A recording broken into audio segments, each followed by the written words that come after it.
ADRE result কেতিয়া দিব ADRE ৰিজাল্টটো আমি তৃতীয় আৰু চতুৰ্থ বৰ্গৰ আটাইকেইটা পৰীক্ষাৰ ৰিজাল্ট আমি ফেব্ৰুৱাৰী মাহৰ শেষৰ ফালে বা মাৰ্চ মাহৰ প্ৰথম সপ্তাহতে দিবৰ বাবে আমি চেষ্টা কৰিম পুলিচৰ ফিজিক্যাল ফিটনেস আমি পাছ কৰিলো এতিয়া লিখিত পৰীক্ষা কেতিয়া হ'ব ফেব্ৰুৱাৰী মাহৰ ভিতৰত এই লিখিত পৰীক্ষা সমাপন কৰাৰ বাবে আমি প্ৰচেষ্টা কৰিম এডিআৰই ৰিজাল্ট কেতিয়া দিব এডিআৰই ৰিজাল্টটো আমি তৃতীয় আৰু চতুৰ্থ বৰ্গৰ আটাইকেইটা পৰীক্ষাৰ ৰিজাল্ট আমি ফেব্ৰুৱাৰী মাহৰ শেষৰ ফালে বা মাৰ্চ মাহৰ প্ৰথম সপ্তাহতে দিবৰ বাবে আমি চেষ্টা কৰিম ইতিমধ্যে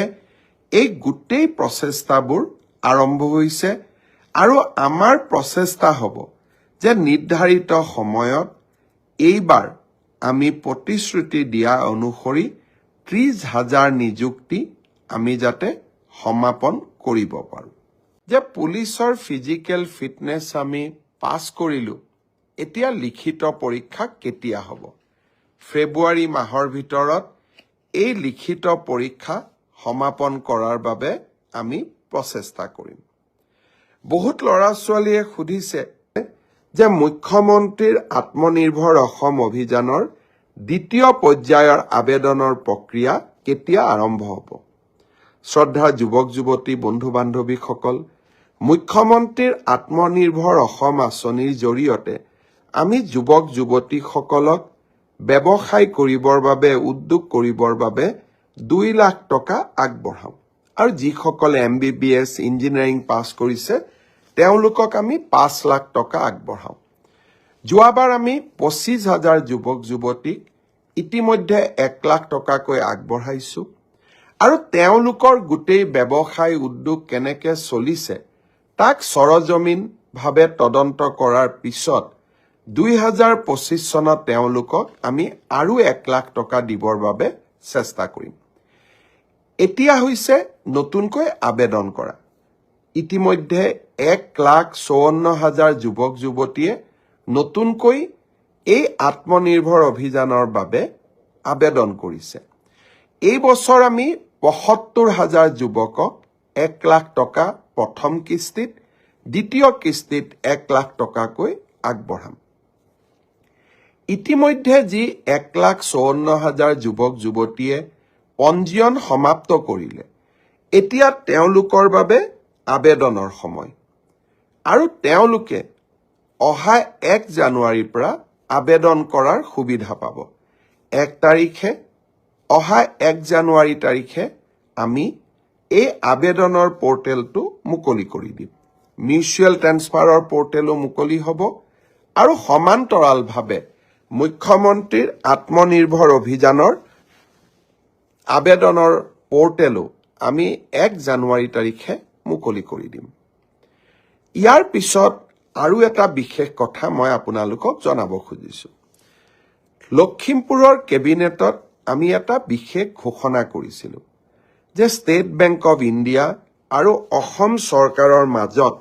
আমি এখন বুজাবুজিৰ চুক্তি স্বাক্ষৰ কৰিম যাৰ জৰিয়তে কোনোবা চৰকাৰী কৰ্মচাৰীয়ে কৰ্মৰত অৱস্থাত যদি মৃত্যুমুখত পৰে তেওঁলোকে 5 লাখ টকাৰ পৰা 10 লাখ টকা তেওঁলোকৰ পৰিয়ালে অতিৰিক্ত লাইফ ইন্সুৰেন্স পাব চৰকাৰৰ পৰা পোৱা সহায়ৰ উপৰিও দুৰ্ঘটনাজনিত কাৰণত মৃত্যু হলে 1 কোটি টকা পৰিয়ালটোৱে পাব আৰু যদি দুৰ্ঘটনাত পাৰ্মানেন্ট ডিজেবল হয় তেতিয়াও তেওঁলোকে 70 লাখ টকা তেওঁলোকে পৰিয়ালটোৱে লাভ কৰিব লখিমপুৰৰ কেবিনেট সিদ্ধান্ত হোৱাৰ পিছত আমি বেংকসমূহৰ লগত নিৰন্তৰভাৱে আলোচনা কৰিলো অহা 1 তাৰিখে 1 জানুৱাৰী তাৰিখে নতুন বছৰৰ আৰম্ভণিতে state bank of India union bank of India আৰু আন কেইবাটাও বেংক য'ত নেকি আমাৰ চৰকাৰী কৰ্মচাৰীসকলে দৰমহাৰ লেনদেন কৰে তেওঁলোকৰ লগত আমি বুজাবুজিৰ চুক্তি স্বাক্ষৰ কৰিম অৰ্থাৎ 1 তাৰিখৰ পৰাই এই কেবিনেট সিদ্ধান্ত কাৰ্যকৰী হ'ব শ্ৰদ্ধাৰ অসমবাসী ৰাইজ, মুখ্যমন্ত্ৰীৰ আত্মনিৰ্ভৰ অভিযান, কৰ্মচাৰীসকললৈ জীৱন সুৰক্ষা আৰু মিউচুৱেল ট্ৰান্সফাৰ, প্ৰতিটো প্ৰতিশ্ৰুতিকে বাস্তৱত ৰূপায়ণ কৰিবৰ বাবে আমি প্ৰতিটো মুহূৰ্তই কাম কৰোঁ আৰু এই কামবিলাক সম্পূৰ্ণ হোৱাৰ লগে লগে এই কৰ্মযজ্ঞৰ ফচলসমূহ আপোনালোকৰ বাবে লৈ আহোঁ। অহা 1 জানুৱাৰীৰ দিনটোত এনে 3টা কৰ্মযজ্ঞৰ ফচল আপোনালোকৰ ওচৰলৈ মই লৈ আহিবলৈ চেষ্টা কৰিম। শ্ৰদ্ধাৰ ৰাইজ, অহা 31 ডিচেম্বৰত মিছন বসুন্ধৰাৰ আবেদনৰ সময় শেষ হ'ব।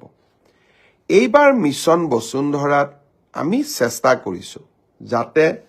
অসমৰ শিক্ষানুষ্ঠানসমূহ, ক্লাবসমূহ, সাংস্কৃতিক অনুষ্ঠানসমূহ, আমাৰ মন্দিৰসমূহ, নামঘৰসমূহ,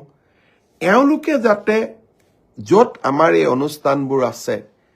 এই মাটিবোৰ যাতে আমি ম্যাদী পট্টা কৰি ল'ব পাৰোঁ। তাৰ কাৰণে আমি কেবিনেটত সিদ্ধান্ত লৈছিলোঁ যে লগে লগে পঞ্জীয়ন নম্বৰটোও নালাগে। যেতিয়ালৈকে আমি মিছন বসুন্ধৰা শেষ কৰিম, অৰ্থাৎ আবলটনৰ বাবে আমি সাজু হ'ম, য'ত নেকি প্ৰায় 8-9 মাহ সময় লাগিব, এই সময়ছোৱাৰ ভিতৰতে পঞ্জীয়ন নম্বৰটো সংগ্ৰহ কৰিলেও হ'ব। আৰু পঞ্জীয়ন ল'বৰ বাবেও আমি চাৰ্টাৰ্ড একাউণ্টেণ্ট আদিৰ যি আগতে অডিট ৰিপৰ্ট লাগিছিল, সেই ব্যৱস্থাও আমি স্থগিত কৰিছোঁ। এটা,